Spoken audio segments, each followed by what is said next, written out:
Kita masuk ke segmen yang terakhir, di mana segmen yang terakhir ini merupakan kasus ya, atau aplikasi dari konsep yang sudah kita berikan bersama tentang simulasi single server, yaitu secara lebih spesifik untuk kasus simulasi antrian di ATM.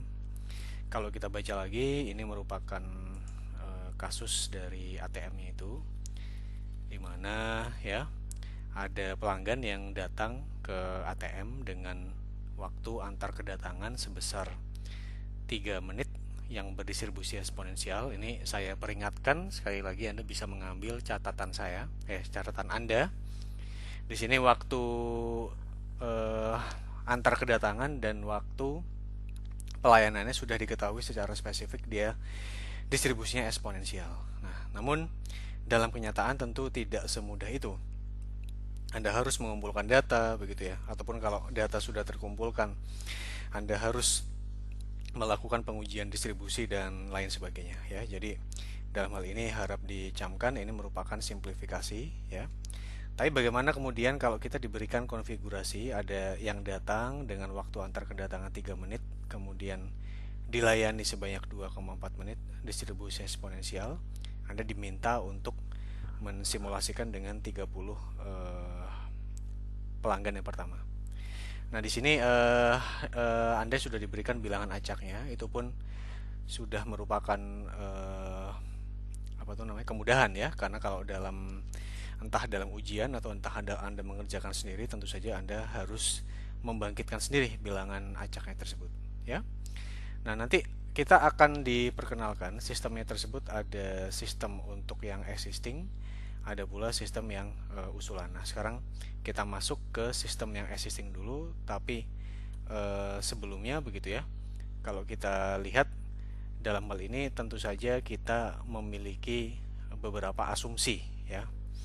Asumsi yang pertama adalah tidak ada pelanggan yang berada di sistem pada kondisi inisial.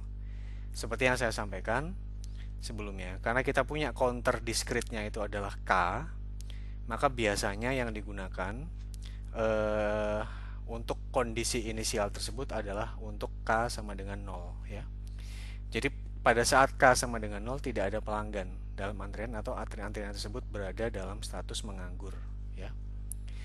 Nah, kemudian yang berikutnya, ini ada sebuah asumsi juga bahwa waktu untuk berjalan dari antrian ke ATM itu dapat diabaikan, dan tidak berarti begitu ya, sehingga dapat diabaikan, karena kalau enggak tentu menjadi berbeda. Ini coba saya gambarkan supaya lebih jelas. Kalau kita lihat sekarang ya, kita lihat di sini apa maksud dari asumsi ini. Jadi kalau kita punya ini adalah ATM ya, kemudian yang di sini adalah Q ya. Anda bayangkan gitu, misalnya dari antriannya itu berada di GKU Timur ya, ATM BNI yang di situ. Sebetulnya kan ada waktu berjalan, entah itu cuma katakanlah 1 detik begitu ya, 2 detik, tetap saja ini kan mempengaruhi performance sistem. Dan Anda bisa membayangkan kasus yang lain begitu ya. Misalnya mohon maaf, ada customer yang dia itu handicap begitu ya. Katakanlah ini ATM-nya mengakomodasi orang-orang yang handicap, dia perlu menggunakan kursi roda sehingga waktu berjalannya lebih lama, itu juga bisa terjadi seperti itu. Tapi dalam kasus yang ini tidak ya, sehingga itu bisa kita abaikan. Nah, kemudian yang berikutnya di sini kita bilang bahwa pelanggannya tersebut diproses di antriannya dengan menggunakan first in first out, atau kalau tadi kita mencontohkan menggunakan first come first serve ya, itu sama saja. Jadi kalau tadi kita punya si decision variable-nya, pasti kalau dalam kasus seperti itu ya urut pelanggan 1, 2, 3 dan seterusnya sampai pelanggan yang terakhir ya. Atau kalau kita statusnya finite begitu, berarti di sini adalah sama dengan n besar kalau dia statusnya terbatas. Nah, ini juga merupakan sebuah asumsi yang penting, di mana di sini disampaikan bahwa ATM tersebut tidak pernah mengalami kegagalan. Nanti dalam beberapa kasus, terutama pada saat kita membahas DES untuk multiple server begitu ya, ada beberapa kasus di mana servernya itu mengalami kegagalan. Nah, dalam kasus yang demikian, tentu ada breakdown gitu ya. Tentu ada proses pembetulan kembali dan seterusnya itu eh, cukup kompleks ya proses modelingnya. Tidak sama dengan proses modeling yang sudah kita lakukan di sini. Oke, itu untuk original case-nya. Jadi kemudian kalau kita kembali sekarang, ini bagaimana kemudian, mengapa kemudian Anda diberikan lagi mengenai distribusi eksponensial ini? Karena untuk kasus ini eh, tadi sudah diketahui bersama bahwa waktu antar kedatangannya itu berdistribusi eksponensial dengan waktu sebesar 3 menit begitu ya. Kemudian waktu pelayanannya juga kebetulan berdistribusi eksponensial dengan rata-rata sebanyak 2,4 menit. Nah, untuk kasus yang demikian tentu saja kita harus tahu bagaimana random variat dari distribusi eksponensial. Nah, kalau kita berikan begitu ya, untuk distribusi eksponensial, random variatnya itu dengan mudah kita dapatkan. Ini sama dengan minus beta. Beta adalah rata-ratanya, berarti dalam kasus kita 3 atau 2,4 tadi.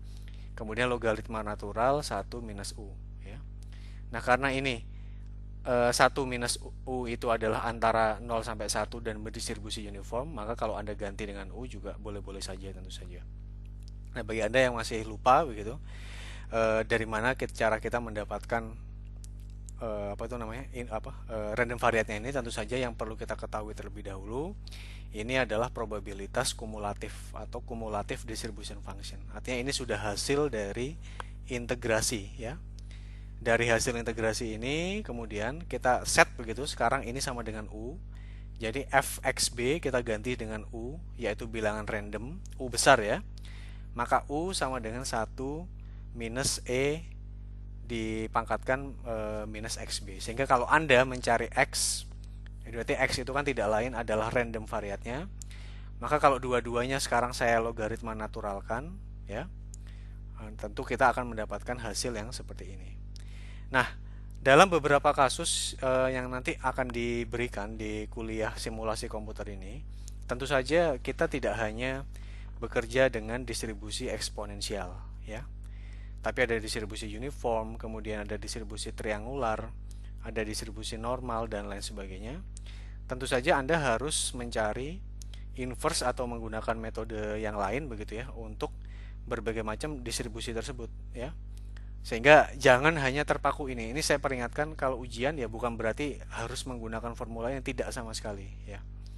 Tergantung dari jenis distribusi yang diberikan di soalnya tersebut, atau kalau kita berada pada level praktik begitu ya, yaitu pun berarti tergantung dari Anda mengamatinya seperti apa kira-kira di distribusinya tersebut.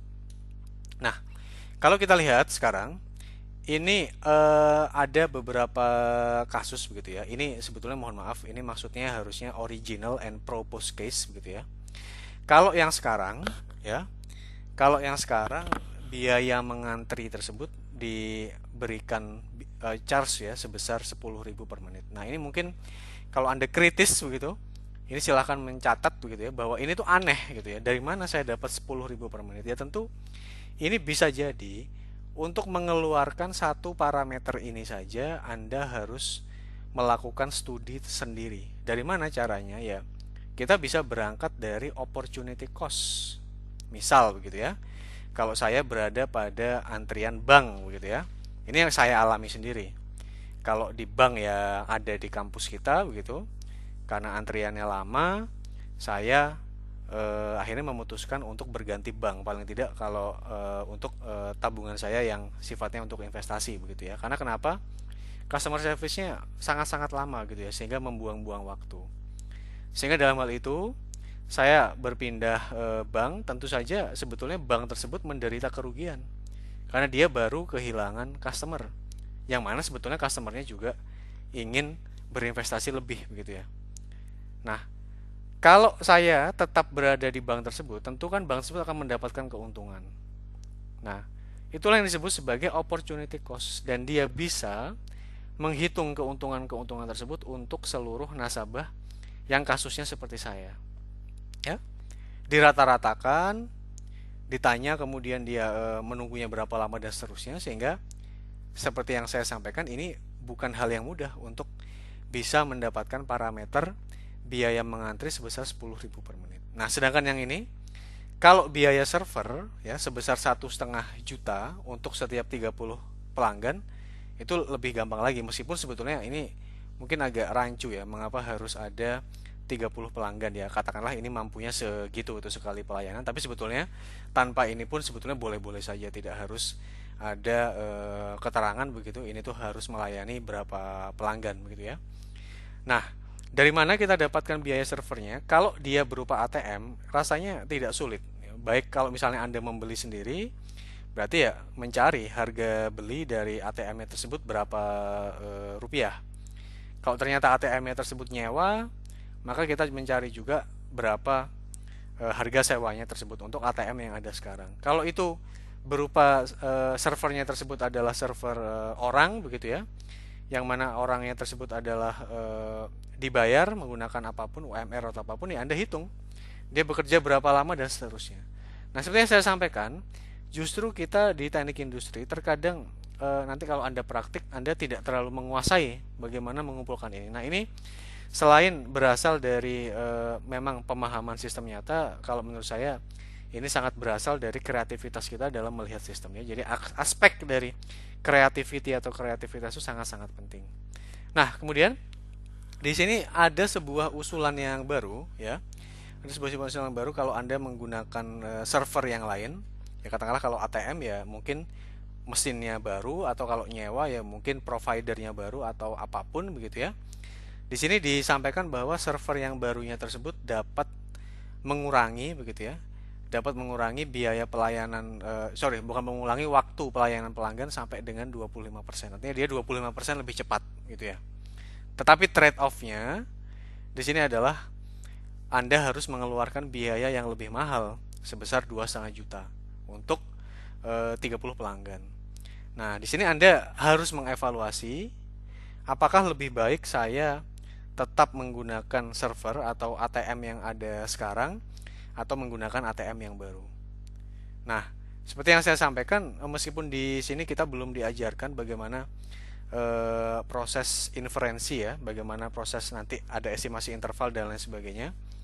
Di sini Anda diminta untuk melakukan 5 buah replikasi untuk setiap kasus ya. Kasus yang pertama tadi yang ada di sini, kemudian kasus yang kedua juga masing-masing dengan 5 replikasi. Nah, kemudian ya kalau sekarang gampangnya silahkan mencari dengan rata-ratanya begitu, kemudian Anda pilih mana yang membelikan yang paling bagus. Nah, bagaimana kita melakukan formulasi nanti kita lihat di Excel-nya. Oke. Sekarang kalau kita lihat ada di Excel ya. Bagaimana caranya? Yang pertama dulu ya. Yang pertama dulu kalau kita lihat ini saya coba bangkitkan dari awal ya. Kalau sesuai dengan flowchart, maka saya akan membangkitkan dengan metode LCG untuk bilangan acaknya tersebut. Nah, ini yang perlu Anda perhatikan baik-baik. Karena saya memiliki 2 variat acak begitu ya. Ada waktu antar kedatangan dan juga waktu pelayanan, maka otomatis saya juga harus membangkitkan 2 buah stream bilangan acak gitu ya. Bilangan acak U1 untuk waktu antar kedatangan, bilangan acak yang U2 untuk waktu pelayanan. Tidak ada lagi yang acak di sini, yang acak hanya di situ. Kemudian kita lihat di sini, ini rata-rata waktu antar kedatangan untuk variat random yang pertama yaitu 3 menit. Kemudian rata-rata waktu pelayanan sebesar 2,4 menit. Ini untuk sistem existing ya. X1 ini adalah sistem existing menggunakan bilangan random stream pertama. Ini kita bangkitkan dengan menggunakan LCG. Silahkan dicatat parameter LCG-nya seperti apa saja. Nah, dengan formula yang sudah Anda dapatkan ya, modulus dan lain sebagainya begitu. Modulus A ditambah C, M dan seterusnya kita dapatkan. Ini adalah Z1, Z2-nya. Maka di sini adalah U1 untuk waktu antar kedatangan sebesar 0,0014 dan seterusnya sampai dengan 0,042. Kemudian U2 untuk waktu pelayanan sebesar 0,516 dan seterusnya sampai 0,820. Nah, seperti yang saya sampaikan, maka kita perlu membangkitkan 2 buah variat random. Yang pertama adalah waktu antar kedatangan, dan yang kedua di sini berarti adalah waktu pelayanan. Untuk waktu antar kedatangan, kalau kita lihat sekarang bagaimana caranya, maka tentu sama dengan mudah sekali. Ini adalah minus beta, berarti minus rata-ratanya tersebut, minus 3,0 logaritma natural 1 minus ini. Atau kalau Anda tulis U juga tidak apa-apa ya, asal konsisten begitu. Kalau di satu formula Anda menggunakan logaritma natural 1 minus U, semuanya harus 1 minus U. Tapi kalau di satu formula Anda menggunakan logaritma natural U, semuanya juga harus U ya. Anda pakai salah satu saja. Nah, setelah kita dapatkan seperti itu, maka kalau kita kembali ke seperti yang saya bilang, yang terpenting dari kuliah kita sekarang ada di halaman 12 ya. Ini kita punya 3 buah event begitu ya. Event yang pertama adalah dia datang yang hitam. Kemudian event yang kedua adalah dia mulai dilayani pelanggan tersebut dengan warna hijau ya. Sementara event yang ketiga adalah dia selesai menggunakan warna merah. Nah, ini pun sama di dalam simulasinya tersebut, Anda harus dengan jelas bisa menunjukkan dua eventnya tersebut ya. Yaitu adalah tiga eventnya tersebut. Di sini adalah event 1, 2, 3 begitu ya. Ini adalah dia datang, dia mulai, dia selesai. Ini saya tuliskan, ada event 1, event 2, event 3. Nah, bagaimana kemudian waktu kedatangannya? Nah, ini paling mudah. Tentu saja karena kita sudah punya waktu antar kedatangan ya. Berarti kalau yang pertama bisa Anda set dia sama dengan waktu antar kedatangan tersebut sama dengan 0,04. Untuk yang kedua ya berarti sama dengan kapan dia datang, di sini 0,04 ditambah selisihnya, yaitu adalah waktu antar kedatangannya. Berarti di sini kalau ditambahkan sejumlah 1,2, ini pun sama dengan 1,2 adalah 0,13. Oke? Sekarang kalau kita lihat yang pertama dulu, karena dia tidak ada ya, karena dia tidak ada pelanggan yang dilayani, karena kan tadi ingat kita punya asumsi bahwa untuk yang pertama tadi pada saat K inisial tidak ada pelanggan dalam sistem, tidak ada pelanggan dalam antrian, maka kita di situ tentu saja boleh langsung dilayani ya. Di situ, di sini dia selesai ya. Di sini dia selesai. Kalau kita lihat selesainya tentu saja sama dengan waktu waktu kedatangannya tersebut ya. Waktu mulainya ditambah dengan waktu selesai. Ditambah dengan waktu pelayanan. Jadi saya ulang, waktu selesai sama dengan waktu mulai ditambah waktu pelayanan. Nah, kemudian bagaimana mendapatkan waktu pelayanan? Ini pun sama, maka minus 2,4 rata-rata waktu pelayanan yang sudah kita dapatkan tadi parameternya dikalikan dengan logaritma natural 1 minus U untuk waktu pelayanannya tersebut ya. Kita dapatkan waktu selesainya. Bagaimana kemudian kita mendefinisikan waktu antri? Maka sesuai dengan formula yang tadi sudah kita definisikan ya. Di flowchartnya memang belum terlalu nampak, di sini saya contohkan langsung ya. Yang disebut sebagai waktu mengantri tentu saja selisih antara waktu mulai dikurangi waktu kedatangan. Nah, kalau kita kembali ke halaman 12, ini sudah digambarkan dengan sangat jelas, disebut sebagai waktu mengantri. Berarti di sini kalau Anda ini customer 2 tiba di sini, tapi dia baru bisa dilayani pada saat ini. Karena sebelumnya masih ada yang dilayani karena ingat di sini dia hanya punya satu server ya ATM tersebut. Jadi inilah selisihnya yang disebut sebagai waiting time-nya. Kapan dia mulai dilayani, kapan dia mengantri. Untuk customer 2 ada waktu mengantri. Sementara kalau untuk customer 1 tidak ada waktu mengantri.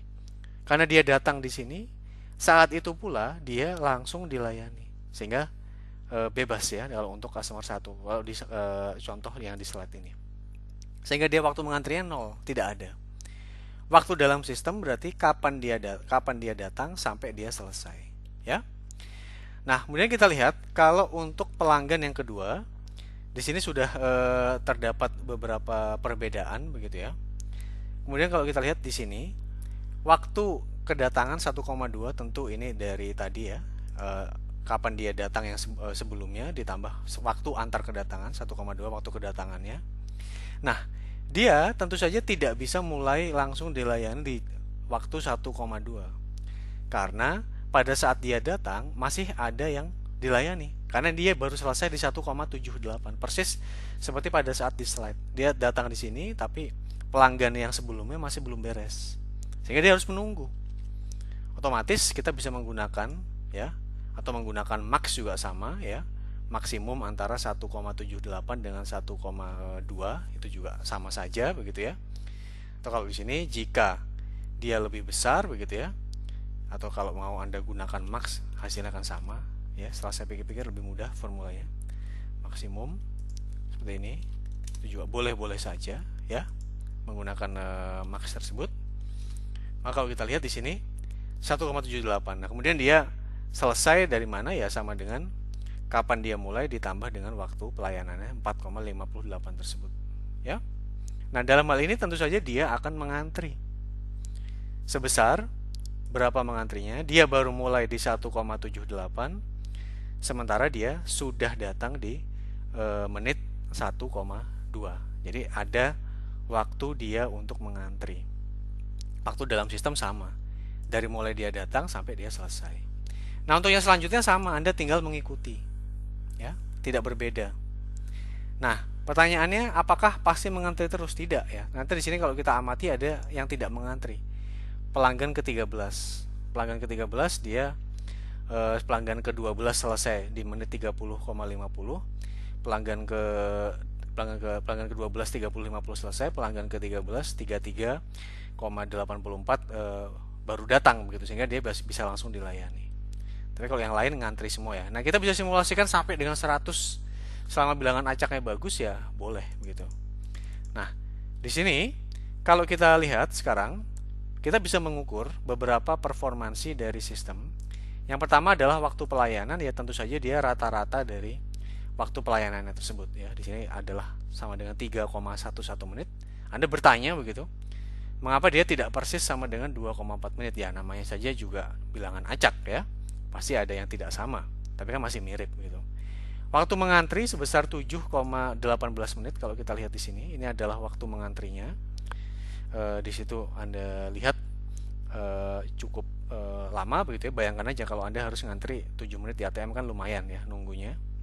Waktu dalam sistem sebesar 10,29 menit. Dan ini merupakan satu angka yang menarik begitu, karena dari total waktu yang dihabiskan dalam sistem itu 70%-nya gitu kira-kira ya. 70% dari mana ya? Kalau Anda lihat di sini, kita lihat di sini kalau kita lihat 70% ya, berarti 7 dibagi 10 kurang lebih ya.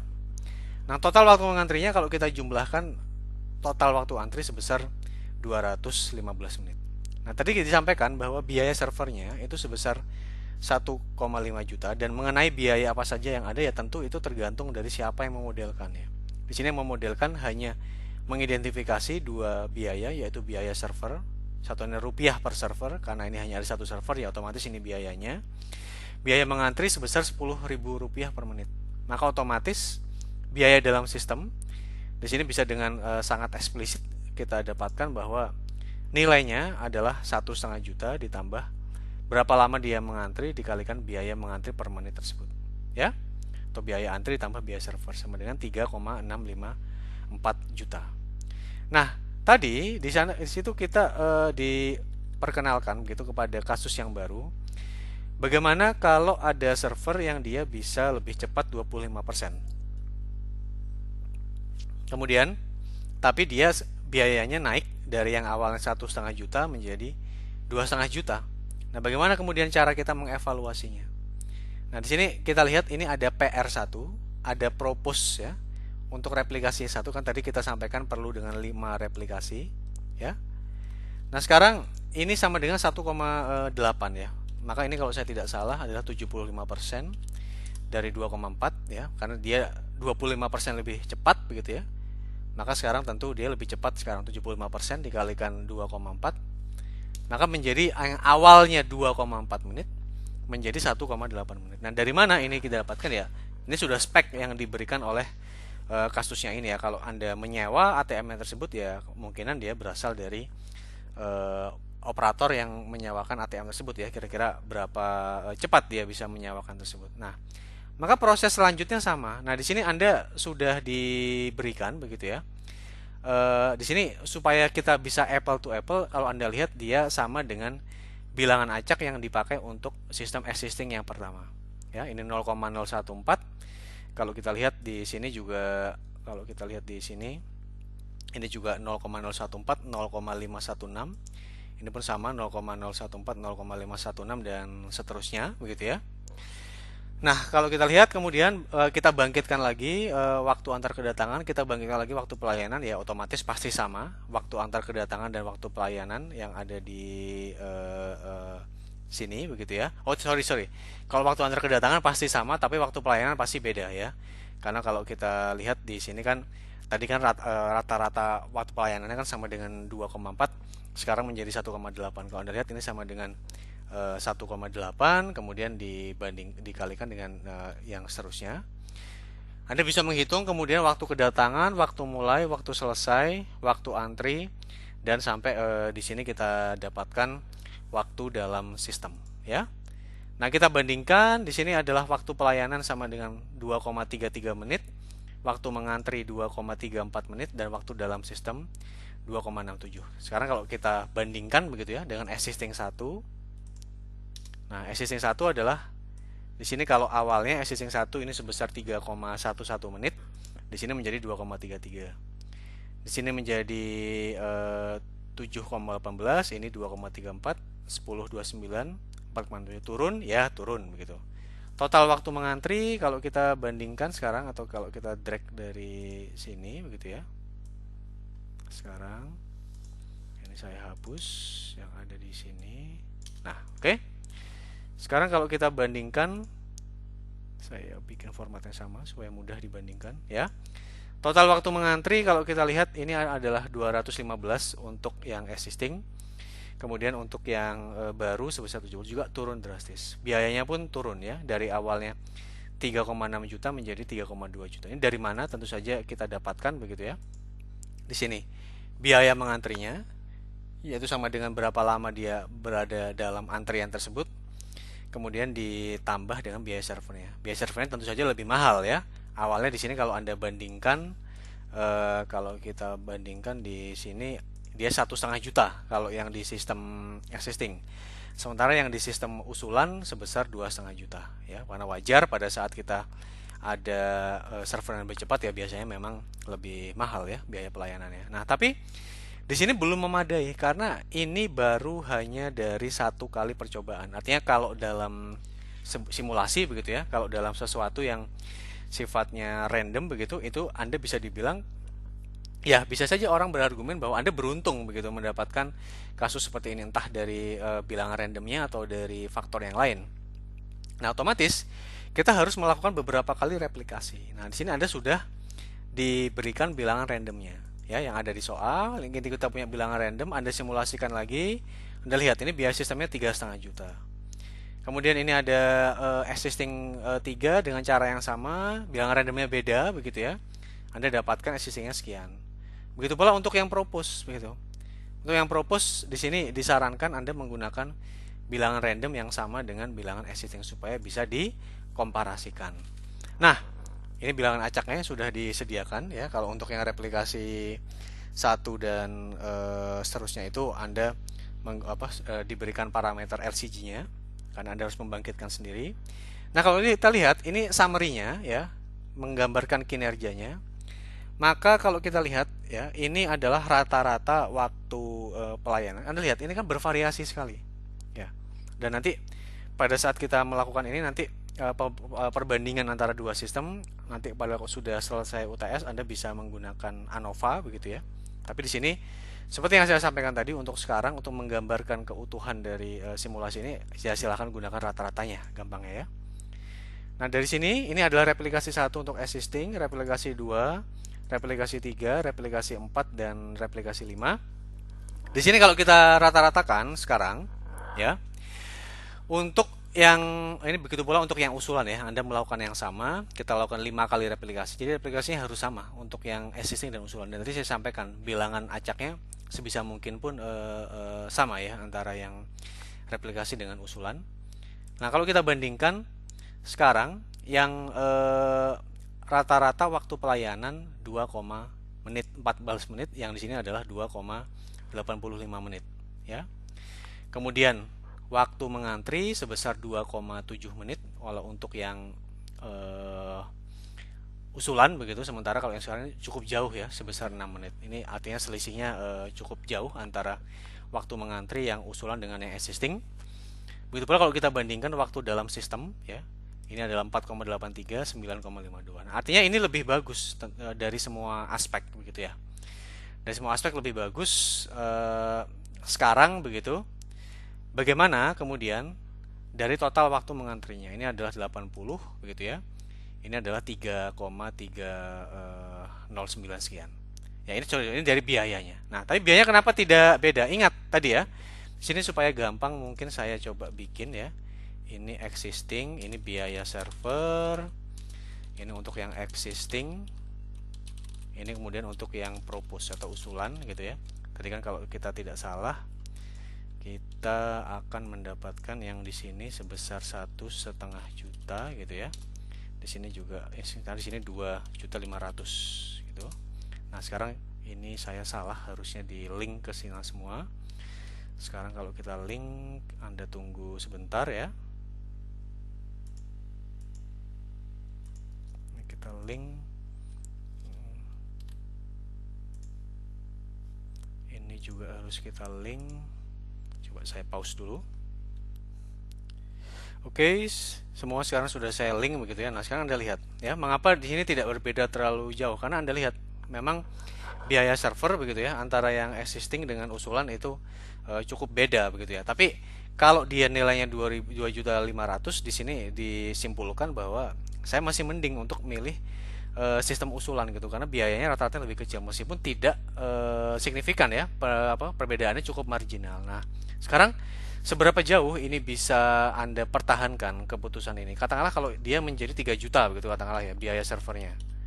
Bagaimana dampaknya? Oh, ternyata mending tidak saya lakukan karena ini ternyata sudah berbeda sangat, sudah lebih mahal begitu ya. Atau apalagi kalau ini katakanlah sebesar 3.500.000 gitu, pasti ya. Kalau 7.500 ya mending Anda pakai yang existing. Sehingga dengan cara seperti ini Anda sudah bisa belajar bagaimana mengambil keputusan gitu ya, untuk kasus di mana terdapat variabilitas begitu ya, atau terdapat proses yang acak ya. Jadi dalam hal ini kita sudah belajar cukup banyak. Yang pertama adalah kalau saya sekarang review lagi slide-nya begitu ya.